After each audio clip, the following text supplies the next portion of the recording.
Good morning, dear students of class 8. So, we are going to start with chapter number 7, No Pets Allowed. So, it's a world without pets. So, would you like to live in this world where you are forbidden to keep any pets? So, let's read it. I can't tell anyone about it. In the first place, they would never believe me. And if they did, I would probably be punished for having her because we aren't allowed to have pets of any kind. So here the narrator is telling that he can't tell anyone about it, about the pet, because nobody would believe, and if they do, they will punish him. Why? Because he was not allowed to keep any pets of any kind. It wouldn't have happened if they hadn't sent me way out to work, there to work. But you see, there are so many things I can't do. I remember the day the chief of vocation took me before the council. So he remembers the day when the chief of vocation took him to the council of meeting. I've tried him on a dozen things. He reported, people always talk about me as if I can't understand what they mean, but I am really not that dumb. So the people thinks that whatever is told to the narrator, he is unable to understand. But he is telling to us that he is not really that dumb. That there doesn't seem to be a thing he can do, the chief went on. So the chief is telling him that there doesn't seem to be a thing he can do. So there's nothing that this man can do.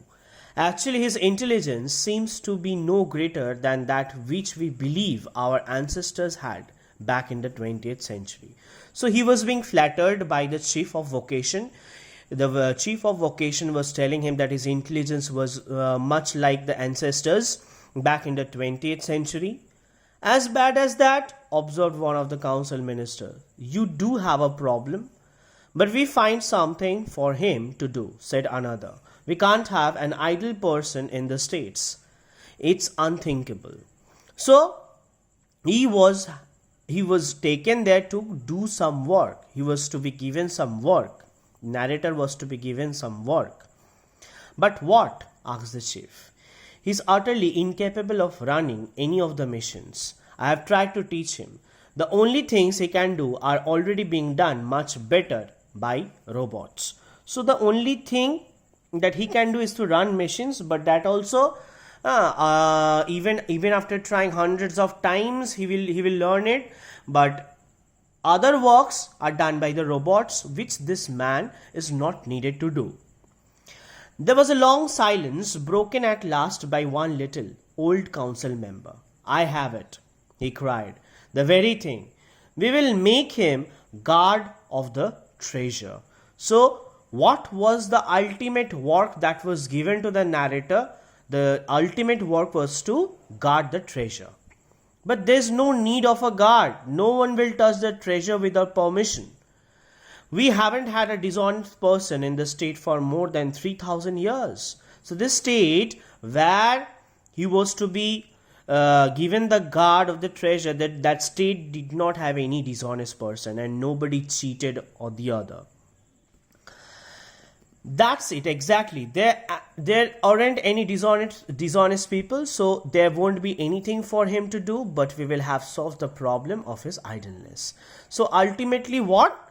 He was to be given a job, and his job was to guard the treasure, and there will be no dishonest person. He means ultimately he will have no work to do. His idleness will be transferred and he will be doing some job.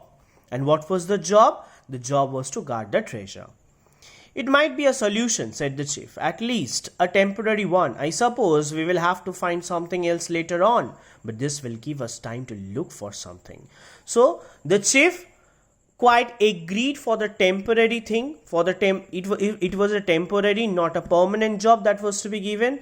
They are trying to change his job later on. Okay, till here we are going to study, and we will continue in the next part. I hope you have understood what the thing is. The basic things will come in explanation 2. Okay, bye bye.